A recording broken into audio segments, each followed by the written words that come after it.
عام آدمی ہو، عام مسلمان ہو، ہر ایک کو ان سنتوں کی معرفت حاصل کرنی چاہیے اور اس کے مطابق اپنی نماز کو بنانا چاہیے۔ یہ پہلا قدم ہے خشوع حاصل کرنے کی طرف۔ اسی میں یہ بات بھی داخل ہے کہ اعضاء جب نماز میں ہو تو اعضاء میں حرکت نہ ہو۔ جتنا آدمی بے حرکت کھڑا ہوگا اتنا ہی خشوع حاصل ہوگا۔ وَقُومُوا لِلَّهِ قَانِتِينَ، قرآن کریم فرماتا ہے کہ اللہ کے سامنے جب کھڑے ہو تو قانت بن کر کھڑے ہو۔ قانت کی تشریح فقہاء کرام نے یہی کی ہے کہ حرکت نہ ہو۔ اب بلا وجہ بعض اوقات کسی خاص عذر کے بغیر لوگ ہاتھ ہلا رہے ہیں، کھجا رہے ہیں، حالانکہ اتنی کوئی کھجلی شدید نہیں ہے کہ فوراً ہی کھجانے کی ضرورت ہو۔ یہ سب لاپرواہی ہے جس کے نتیجے میں آدمی سنت کی برکات سے بھی معروم ہو رہا ہے، خشوع سے بھی معروم ہو رہا ہے۔ یا کھڑے کھڑے آدمی ہلنا شروع کر دیتے ہیں یا ہاتھ پاؤں ہلانا شروع کر دیتے ہیں۔ یہ ساری باتیں جو ہیں یہ سنت کے بھی خلاف اور خشوع کو فوت کرنے والی ہیں، جن کے نتیجے میں آدمی خشوع سے محروم ہو جاتا ہے۔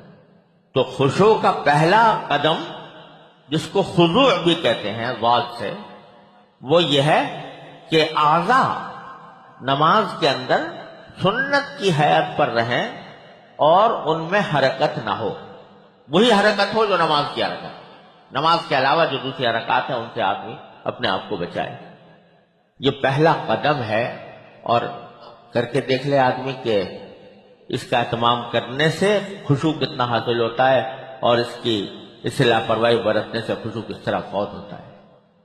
اسی طرح بلکہ علماء کرام نے یہ بھی فرمایا ہے تجربہ کرنے کے بعد کہ یہ خشوع کا آغاز ہوتا ہے در حقیقت وضو سے، کہ جب وضو کر رہا ہے آدمی تو اس وقت بھی کہا گیا ہے کہ دنیا کی باتیں نہ کرو، بلکہ وضو کی طرف متوجہ ہو کر وضو کرو، اعضاء صحیح طریقے سے دھو۔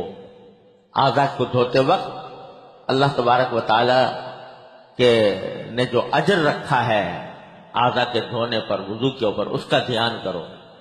مثلا حدیث میں آتا ہے کہ جب بندہ جو کوئی عضو دھوتا ہے وضو کے اندر، تو ہر عضو کے دھونے پر اس عضو کے گناہ جھڑتے ہیں، گناہ دھلتے ہیں۔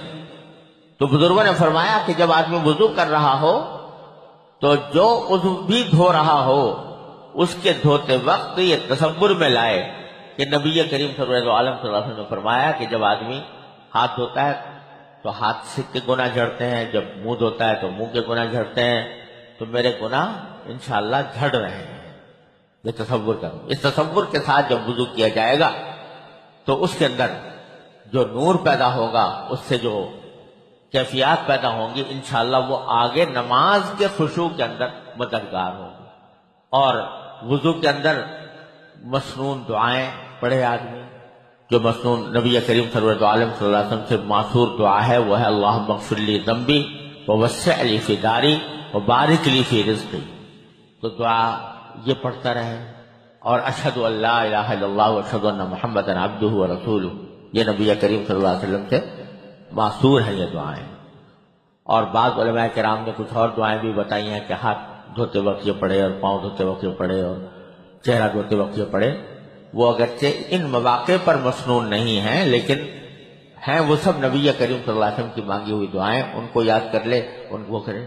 غرض وضو سے خشوع کا آغاز ہو کہ آدمی سنت کے مطابق وضو کرے اور سنت کے مطابق وضو کی طرف متوجہ ہو۔ حدیث میں نبی کریم صلی اللہ علیہ وسلم نے ارشاد فرمایا کہ پانی میں اسراف سے بچو، یعنی وضو میں پانی زیادہ مت بہاؤ، ضرورت سے زیادہ۔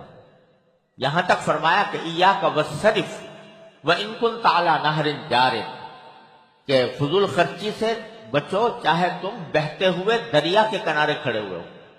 اگر دریا کے کنارے کھڑے ہو کے کوئی دریا سے وضو کر رہا ہے تو دریا کے پانی میں تو کوئی کمی نہیں آتی، لیکن عادت ڈلوانی مقصود ہے کہ فضول خرچی کی عادت مت ڈالو. یہ نہیں کہ نل جو ہے وہ بہت تیز کھول دیا اور جتنا پانی بہ رہا ہے بری طرح بہ رہا ہے، چاہے ضرورت ہے یا نہیں ہے. اسراف سے بچتے ہوئے وضو کرو، نبی کریم صلی اللہ علیہ وسلم کے ارشاد کو مد نظر رکھتے ہوئے. اور ہر عضو کو دھوتے وقت یہ تصور کرو کہ اللہ تبارک و